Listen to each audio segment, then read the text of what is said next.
Taoiseach, the saga that is RTE should not distract us from the ongoing housing crisis, the housing disaster. Last Friday, homelessness figures set another new and shameful record for your government. We now have 13,531 people homeless, including over 4,000 children, a 17% increase in 1 year. Truly shocking.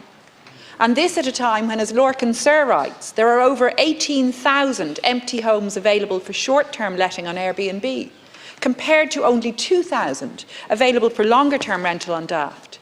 And meanwhile, the European Commission sits on legislation that would finally bring in some proper regulation. Taoiseach, it's over 5 years since Labour first proposed legislation to regulate short-term lets. And I raised this question with you last week, but got no satisfactory answer, because there seems to be a view from government that we must just wait.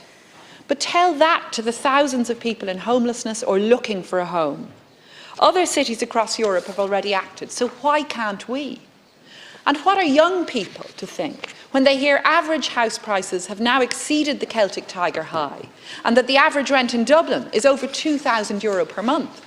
What are they to think when they hear over 19,000 eviction notices were issued last year, mostly because the landlord intended to sell? Taoiseach, our rental system is a wild west, truly.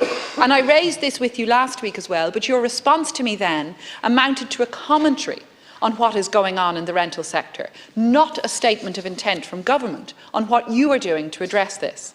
The only change you could point to was an extension of the notice period landlords are obliged to give. So in truth, it seems your government has given up on trying to protect renters, and we're seeing unscrupulous landlords like Mark Goddard who can do, it seems, what they like, because the authorities will always be playing catch-up. And the Rental Tenancies Board and indeed local authorities simply do not have the enforcement powers they need to hold people to account. Renters live in fear of eviction, and we saw Michael Byrne in the Examiner recently saying no one renting privately in Ireland now has a secure home. That's the truth, because a notice of termination may come through the doors any day. So we need to see stronger rights and protections for renters. And in Labour, we proposed this 2 years ago in a bill on renters' rights. So is it the government position, however, that you have no further plans to improve the rights of tenants? And Taoiseach, we know increasing supply is clearly at the core of the housing crisis. And for months, I've been asking, when are you going to increase your housing targets? We know they're too low. We know Ireland needs to build more, at least 50,000 homes a year, to meet the chronic situation of undersupply and our growing population. So I'm going to raise this with you every week between now and the local elections. What are you doing to tackle the housing crisis? When are you going to regulate short-term lets? And what are you going to do now to improve the rights of renters and give people the security that they need in their homes? Thank you, Deputy Bacik. Taoiseach. Well, first of all, I take issue with some of what you said in terms of my responses last week, Deputy, because I did deal with the protection issue because the government has brought in a raft of legislation and measures to protect tenants, also the rental tax credit, which has been increased, brought in the budget before last, and increased in this budget. But more fundamentally, the issue is supply in terms of housing. And over 100,000 new homes have been delivered since 2020, and that's taking into account the stoppages during the COVID periods, the 2 lockdowns, which did impact. But of that then, you're looking at about 30,500 social homes added to the social housing stock to Q3 of 2023. And a further, we reckon 10,000 in 2022, 12,000 delivered social houses delivered in 2023, and again about 23,000 social homes either on site or at design or tender stage. Now the importance of social housing is it does relate to homelessness. It does give you greater capacity to deal with the homelessness situation, and we have developed strategies to try and exit people as quickly as possible from homelessness. The Housing First initiative has been a very effective one, which is supporting a person who's experienced homelessness into permanent housing as quickly as possible. You're familiar with that. About 1,300 tenancies covering the period from 2022 to 2026 are provided for and have been delivered in terms of the targets and so on like that. And that's working with the various bodies involved in homelessness. And that we've exceeded the 2-year target of 551 already in respect of that. I think we've exceeded targets last year in terms of housing generally. I think this year we can get close to 35,000 new homes built. We have to incrementally increase it. In respect of the short-term lets, we have, as you've correctly pointed out, we've legislated, we've provided an initiative on that, but we have to, the Commission has to, you know this, you do know it, that the Commission will have to adjudicate on it. And it's sought more time, much to our frustration.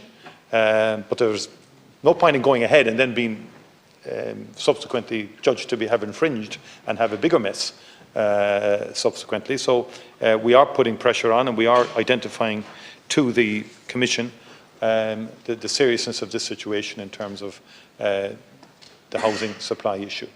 And the need to get as much as possible available for the rental market. We do need more people to get into the rental market. We need more people to go in to rent out homes or whatever, as opposed to other options.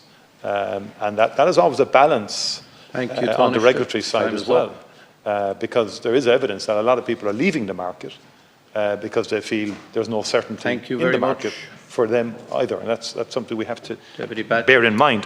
Taoiseach, I think we agree on one thing. The issue is supply, but I'm not hearing from you, or indeed from any government spokesperson, any sense of an urgency about tackling that chronic undersupply.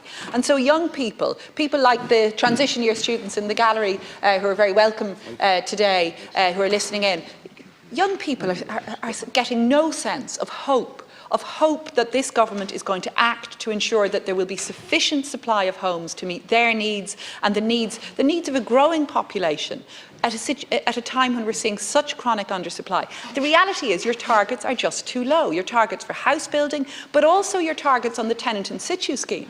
And one commentary the Dublin Simon community Taoiseach made last week, one comment Taoiseach, that the Dublin Simon community made in response to that shameful figure on homelessness last week was that the tenant in situ targets are also too low. So you have to ensure that targets are raised to meet the real crisis level of need out there, both in building new homes and in supplying greater security to renters in terms of the tenant in situ scheme. So we're asking you again, Taoiseach, what is your government doing now to address the serious instability and insecurity that so many renters are now experiencing, and to address those crisis figures of homelessness? Well, first of all, we need to be honest with people.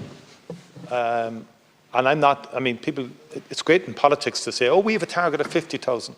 I think you said you have a target of 1 million houses in 10 years. With no inkling of a plan to do it. We're the only party, or government, in the House, 3 parties together. That's music to Paul Murphy's here, because he believes in the one-party state, as we know. But could I just say that in terms of, and this is important. I mean, we know what's in the pipeline for next year. There's a whole, you know the urgency. This is the #1 issue facing the country. Government has acknowledged this is the #1 issue. We've built 100,000. We need to raise the level of building. Not to be playing politics. Oh, we have a better target than you. That happened in the last election. Someone was doing 50,000, somebody else is doing 100,000. Oh, we're going to do 150,000. But you've got to get them built and stop objecting all over the place to housing. If it's the priority as is, people need to stop objecting to housing developments as they're going up on the basis of whether they're social, affordable or whatever. And that has happened too, and that has slowed down a lot of projects on councils. But that said, don't be under any illusion but that there is a total urgency in respect of housing. And there's a whole raft of schemes, as you know, the Help to Buy scheme, the First Home scheme, have had a significant impact in terms of the number of housing that's been completed, and giving young people, and the number of young people who are able to draw down mortgages in the last year or two is at a record level compared to the early 2000s. We are improving it, but we have a lot more to do.